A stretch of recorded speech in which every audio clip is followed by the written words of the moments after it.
In this week's BlizzPro Weekly, there are even more critical employment positions posted at Blizzard, the Diablo PTR servers get slammed, we get closer and closer to the Legacy of the Void, Hearthstone starts a fire in Japan, and we see just how awkward we can get.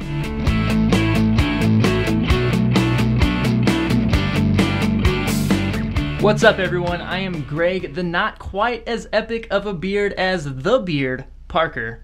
And we are filming on October 10th, 2015. Let's kick things off with some BlizzCon news. With BlizzCon 2015 happening in less than a month, there is still time for you to get your virtual tickets purchased.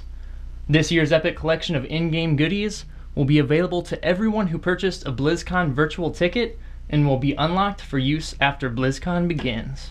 For World of Warcraft, we have the Mercadon Pet, which is the cutest damn thing I've ever seen. In Heroes of the Storm, we get the Nexus Battle Beast mount, which is really just a reskin variation of the Butcher's mount, among others. But I guess we're all entitled to a lazy day every now and then, eh Blizzard? In Hearthstone, we have the Blizzard 2015 card back. StarCraft 2, you'll receive some portraits.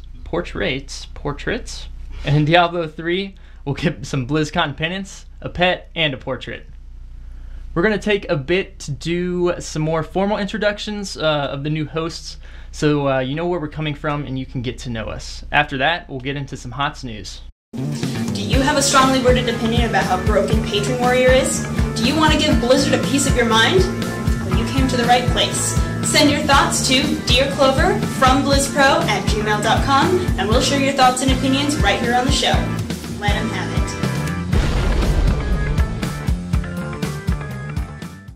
So, to introduce myself a bit, my name is Kevin Ellis, and I go by Multi-Zord, which, by the way, the Zord at the end of that designates that I'm part of the Zord Lords, which is a local Kansas City group of gamers here that we've got. We've been playing since the original vanilla World of Warcraft days, so we've had a lot of time with Blizzard games together. But actually, my own personal Blizzard history goes all the way back to the original StarCraft, where I was in the habit of getting in 2v2 matches and backstabbing my partner because the guy I actually knew was on the other side doing the same thing. So then in World of Warcraft, I would get in there, and we were Horde, right? So we'd be running around Stranglethorn Vale, ganking people, but we knew an Alliance priest that would mind control the opposing Horde person to make it to where we could gank them. And so now I play mainly Heroes of the Storm, which I guess if I'm looking to backstab people there, I can do what? I can entomb them, void prison them, make a zombie wall for my teammates. So a lot of that stuff going on. And of course I do play Hearthstone. I'm trying for Legend this month. And there's not really a lot of people to backstab in Hearthstone other than myself. So, but I mean, I will say though, that a classy way to concede can sometimes be taking a fireball to your own face. Hey guys, what's up? My name is Greg Gizmo Parker. You guys can call me Gizmo. But as you can tell from the Zord on my name, I am also a member of the Zord Lords. I guess you could say I'm a second generation Zord. But that has been going on for such a long time that there's just so many of us now, and it's awesome. It's a great group of guys. But that would be how I originally got into Blizzard gaming back, I guess, in Vanilla WoW. And never really looked back from there. Been playing, still raiding in World of Warcraft at a fairly high level. Heroes of the Storm, Hearthstone, and Diablo. Not really touched the StarCraft that much just because I have like 2 actions per minute, and it's just not the type of game for me, I guess, right now. But I'm going to check out Legacy of the Void. I've been doing podcasting for about 8 months. Is that right, Multi? That's about right. And fell in love with it, and it's just been a pleasure being on everything. Thank you guys so much for your feedback this last week. It is things we are working on, we're taking into consideration, and thanks for being patient with us.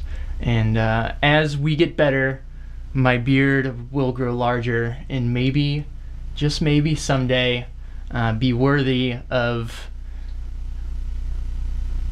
being a part of the show, I guess, is what I can say about that.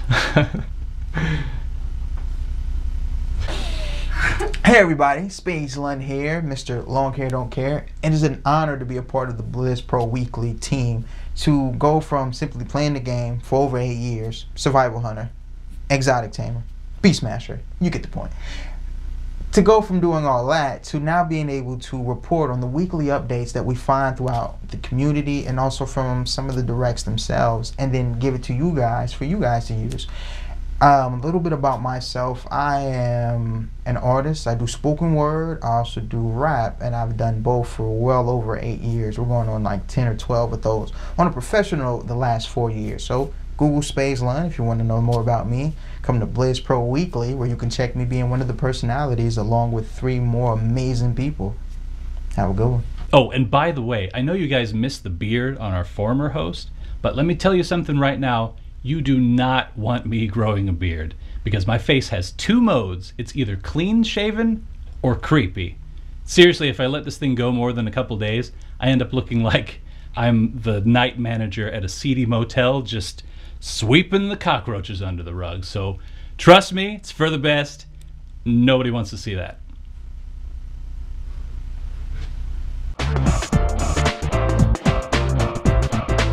Nobody's going to pay to see this. Last week in the Nexus, the latest patch went live, and I think it's safe to title it The Rise of the Warriors. Stitches and ETC are back with a vengeance along some of the other decent-sized nerfs to both Leoric and Johanna. Since the road to BlizzCon Regionals wrapped up last week, we finally have our 8 teams set to battle it out on the stage at this year's BlizzCon. The teams will be Team DK from the Korea region, Dignitas and Navi from the European region, E-Star and Team YL from the China region, GIA from the Taiwan region, and of course Tipo Storm and Cloud9 from our very own North American region. The release date for Artanis has been confirmed for October 27th. However, if you pre-purchased Legacy of the Void, you will have access to Artanis a week early, starting on October 20th. And there goes my money that I was trying to save for BlizzCon, which is in less than a month. So thanks a lot for that, Blizzard. I'm officially broke. Let's go ahead and head over to Multizord for some Hearthstone news. Pull up a chair by the hearth. Okay, so in Hearthstone, the America's World Championship has concluded, but at the time we recorded this, it's not yet finished yet. So I don't know how it went. I assume it was pretty cool and that really neat plays happened. If I were to put my money on anything, though, I'd actually bet on Patron Warrior taking the whole thing, because it's just so good. I don't even care who uses it. It's gonna win. Patron Warrior for the win. So anyway, in other Hearthstone news, we have got Hearthstone coming to Japan now, which is actually a pretty big deal. Japan has a huge mobile gaming market, and in my opinion, maybe I'm a little biased, Hearthstone is actually the best mobile game out there. I mean, unless you guys are really into Candy Crush or Angry Birds or something. I don't know. Anyway, Japan is also historically very good at collectible card games, such as Magic the Gathering, so they're going to be something to watch out for here coming up.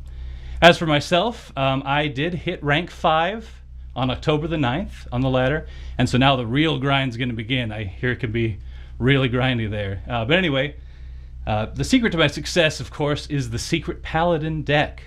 And so I wanted to tell our buddies over at Well Met Podcast, specifically you, JR, that it really is a fun deck. It's really strong. And I hate to tell you this, but John totally won that PvP last week. So let's get in some Diablo news real quick. Stay a while and listen. The Server Slam PTR event will be testing for disconnect issues that plagued Season 4. But wait, how long has this game been out again?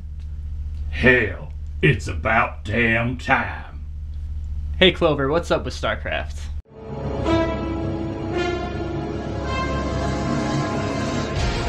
You want a piece of me, boy? This week in Pro League, the grand final match between SKT T1 and the Jin Air Green Wings results in a 4-2 victory for SKT. Jin Air was seeded 4th in the grand finals, defeating teams KT Rolster and CJ Antis in order to make the championship round against SKT. Let's take a look. The grand finals kick off with a match between Sari from SKT and Cure from Jin Air. Sari is seen delaying his push a little too long, allowing Cure to get in damage early. Cure was still able to mine while cleaning up Sari's army, stealing the first win for the Jin Air Green Wings. Things start looking hopeful for the challenging team. That is, until the second matchup, with SKT's Dream against Jin Air's Maru. In this match, Dream stuck with a defensive play, when Maru consistently struggled to push through. There were many small victories against Dream's economy, but the game-ending mistake was an underestimation of Dream's siege tank army, causing Maru's bio to fall apart. This matchup was very unfortunate for Jin Air, as Pig Baby made some pretty key mistakes in this round. One of his biggest blunders occurred during one of his assaults, where he failed to raise force fields that could have helped block off his opponent's main base. His army quickly gets swept away, allowing Su to take the win. The fourth matchup was one of the most anticipated matchups in the whole of the finals, as SOS had gained an impressive 8-0 record in the Grand Playoffs, and Innovation was crowned GSL champion just a week ago. SOS was persistent with his harassment, but Innovation was very consistent, quickly recovering from each assault. SOS started to show sweat when he rallied his Colossi helplessly in his enemy's base.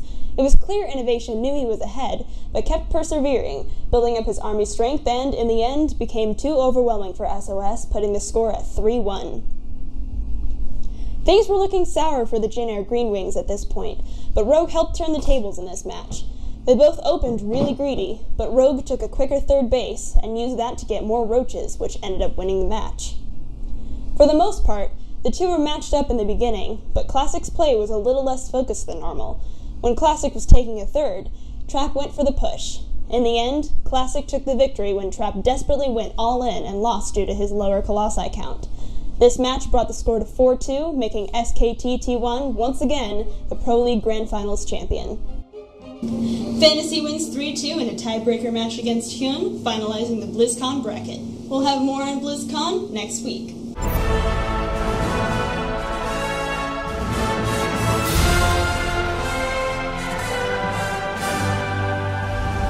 The world could always use more heroes. Okay, so there's not a lot of news coming out of Overwatch right now, as you could probably tell by the fact that you can't click play on the Blizzard launcher yet. If you guys are anything like me, I've actually been through 3 different mice now, just clicking all around the screen, praying that there's some sort of Easter egg somewhere that'll just let me in magically. And if that does happen, I'm going to come out with a video of me just running around the maps by myself, and it's going to be awesome. So until that day, just hang tight. Hope for the best. Here's the beef. Spazelun here with the WoW segment, and guess who's hiring? Blizzard Entertainment has posted some more critical position roles that need to be filled on the World of Warcraft team. Imagine role-playing as Artanis, walking into a facility, not being escorted out this time. Blizzard Entertainment. The first position they're looking to fill is that of an art director. Reporting to the senior art director, you will be their key partner in the execution of World of Warcraft's art. The art director role requires you to ignite others both as a leader and as an artist. As a leader, you will be a motivational catalyst for the art team. As an artist, you will help define the look of new characters, environments, and architecture in WoW. In addition to channeling the visual direction of the senior art director to the art team, the role will act as one of the key communication conduits for design and programming. The second position they're looking to hire for is that of a lead producer. Blizzard Entertainment and the World of Warcraft development team are the creators of the most successful MMO in history. Of course you guys already know this. I mean, this is why you watch the show, right? Anyway, they're currently looking for a full-time lead producer, someone that can collaborate with the best game developers in the world. They are after the wouldn't it be cool kind of person for this position. This seems like the position for you. Head on over to Blizzard Entertainment and click career, look under WoW for more information. I'm Spazelun, and that is the WoW segment. Well, that about does it for another awkward week here on BlizzPro Weekly. Be sure to check out our other BlizzPro shows. We've got, of course, the Well-Met Hearthstone podcast, Twizcast for all things Blizzard Talking Heads.